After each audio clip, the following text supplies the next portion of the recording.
দর্শক আসসালামু আলাইকুম। আমার আজকের রেসিপি মাত্র 1 কাপ গুঁড়ো দুধ দিয়ে কিভাবে 1.5 কেজি গোলাপজাম মিষ্টি তৈরি করতে পারবেন। আর এই গোলাপজাম মিষ্টিগুলো হবে খুবই নরম তুলতুলে রসালো, যা খেতে খুবই মজাদার।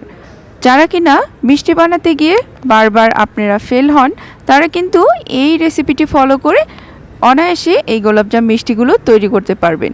তো চলুন দেখে নেওয়া যাক। প্রথমেই আমি 2টা ডিম নিয়ে নিয়েছি, এটা রুম টেম্পারেচারে থাকা। এটাকে আমি ভালো মতো ফেটিয়ে নিয়েছি, ফেটানো হয়ে গেছে। এখন আমি শুকনো উপকরণগুলো নিয়ে নিচ্ছি। তো প্রথমেই আমি একটা চালনির ভিতরে এখানে 1 কাপ পরিমাণ গুঁড়ো দুধ নিয়ে নিয়েছি। এটা ফুল ক্রিম মিল্ক, আপনার যে কোনো ফুল ক্রিম। এখানে ময়দাটাকে আমি অ্যাড করে দিলাম। এখন এটার সাথে আমি যোগ করে দিব 1 টেবিল চামচ পরিমাণ সুজিটাও দিলাম। তারপর আমি দিয়ে দেব 1 টিস্পুনের মতো বেকিং পাউডার। আর এটাকে মুখটাকে একদম লেবেল করে আপনারা এই বেকিং পাউডারটা দিয়ে চেলে নেবেন। তো আমাদের চালা হয়ে গেছে। এখন আমি সবগুলো উপকরণ খুব সুন্দরভাবে এভাবে হাত দিয়ে একটু মিশিয়ে নিয়েছি। এখন এটার সাথে আমি যোগ করে দেব 1 টেবিল চামচের মতো সফটেন্ড বাটার, অথবা আপনারা এখানে ঘিটাও ব্যবহার করতে পারবেন, এতে ফ্লেভারটা খুব ভালো আসে। তো আমি এভাবে সবগুলো উপকরণ ভালো মতো মিশিয়ে নিয়েছি। এখন যে ফেটিয়ে রাখা ডিমটা ছিল, সেই ডিমটাকেও আমরা এখানে অ্যাড করে দিব। দেওয়ার পরে আমি এটাকেও ভালো মতো মিশিয়ে নিচ্ছি।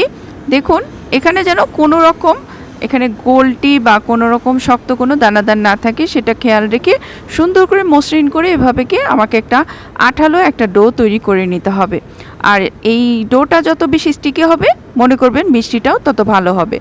এখন আমি এটাকে মাখানো হয়ে গেছে, একটা ঢাকনা দিয়ে 10 মিনিট রেস্টে রেখে দিচ্ছি। আমি ফিরে আসি 10 মিনিট পরে। এই যে দেখুন আমার এটা কিন্তু সেট হয়ে গেছে। তো হাতে আমি একটু ঘি মাখিয়ে নিয়েছি। এখন আমি মিষ্টির শেপ দিয়ে নিচ্ছি এভাবে। তো গোল গোল করে সুন্দর করে মসৃণ করে আমাদের বলগুলো তৈরি করে নিতে হবে। আর খেয়াল রাখতে হবে যাতে কোনো ক্র্যাক না থাকে। এভাবে আমি সবগুলো বল তৈরি করে নিয়েছি। অন্য পাশে আমার বলগুলো তৈরি করা হয়ে গেছে। এখন আমি এখানে অনেকটা পরিমাণ তেল এখানে আমি হালকা মৃদু আঁচে গরম করে নিয়েছি, এবং নেওয়ার পরে আমি সবগুলো মিষ্টি একে একে এভাবে দিয়ে এটাকে আমি কুক করে নিতে হবে আমাকে। এই টেম্পারেচারটা দেখে আপনি নিশ্চয়ই বুঝতে পারছেন যে আমি কতটুকু মৃদু আছে এটাকে ভাজছি। তো এটাকে হাতল দিয়ে আমি একটু নাড়িয়ে দিচ্ছি। আর ডোটা যদি ভালো হয়, দেখবেন এটা অটোমেটিক নিজে থেকেই বলগুলো আস্তে আস্তে ঘুরে ঘুরে এটা হয়ে যাবে। তো আমাদের এটাকে আমি কুক করে নিচ্ছি, দেখুন মৃদু আছে। এখন ঠিক এই পর্যায়ে 10 মিনিট হয়ে গেছে আমাদের। তো এখন আমি স্প্যাচুলা দিয়ে এটাকে চারিপাশ থেকে ঘুরিয়ে ঘুরিয়ে সব পাশে একই রকম কালার নিয়ে আসতেছি, যাতে এক পাশে কালো আর এক পাশে সাদা এরকম না হয়। তো আমাদের মোটামুটি এটা ভাজা হয়ে গেছে। এই পর্যায়ে আমি ভালো করে নেড়ে নিচ্ছি। তো কালারটা আমি আরেকটু গাঢ় করে নেব, আমার আরেকটু গাঢ় কালারই ভালো লাগে। তো আমার এটার মধ্যে কালার চলে এসেছে। এই পর্যায়ে আমি একটা ঝাঁঝরিযুক্ত চামচ দিয়ে এটাকে সবগুলো উঠিয়ে নিচ্ছি একটা প্লেটে, হালকা একটু ঠান্ডা হওয়ার জন্য, তবে পুরোপুরি ঠান্ডা করা যাবে না। এ পর্যায়ে এটা ঠান্ডা হতে হতে আমি অন্য পাশে এই মিষ্টির শিরাটাকে তৈরি করে নিচ্ছি। কড়াইতে আমি টোটাল 6 কাপ পরিমাণ পানি নিয়ে নিয়েছি, আর নিয়ে নিয়েছি 2 কাপ পরিমাণ চিনি, আর দিয়ে দিলাম 2-3টা এলাচ। এটা সুগন্ধির জন্য, আপনারা চাইলে এটা বাদও দিতে পারেন।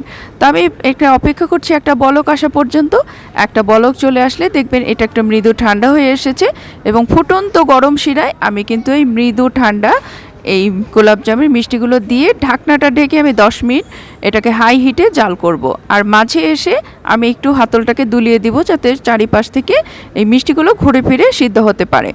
তো আমাদের দেখুন এটা কিন্তু 10 মিনিট হয়ে গেছে।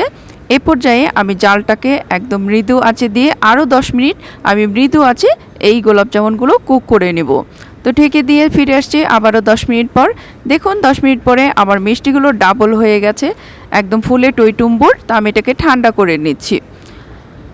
এগুলো কিন্তু 1 ঘন্টা পরে আমি পরিবেশন করে নিয়েছি। এ পর্যায়ে এটার দেখার সৌন্দর্যের জন্য কিছুটা ইনস্ট্যান্ট মাওয়া আমি এখানে ছড়িয়ে দিচ্ছি। তো তৈরি হয়ে গেল আমাদের মজাদার সুস্বাদু এই নরম তুলতুলে রসালো গোলাপ জামুন। আশা করি আপনাদের এই রেসিপিটি অনেক ভালো লেগেছে। যদি ভালো লাগে অবশ্যই আমার ভিডিওতে একটি লাইক করবেন, এবং যারা আমার চ্যানেলে নতুন বন্ধু তারা অবশ্যই আমার চ্যানেলটিকে সাবস্ক্রাইব করে পাশে থাকা বেল বাটনটি ক্লিক করে দিবেন এরকম সুন্দর সুন্দর রেসিপি পাওয়ার জন্য। তো দেখা হচ্ছে নেক্সট ভিডিওতে। সে পর্যন্ত সবাই ভালো থাকুন। আল্লাহ হাফেজ।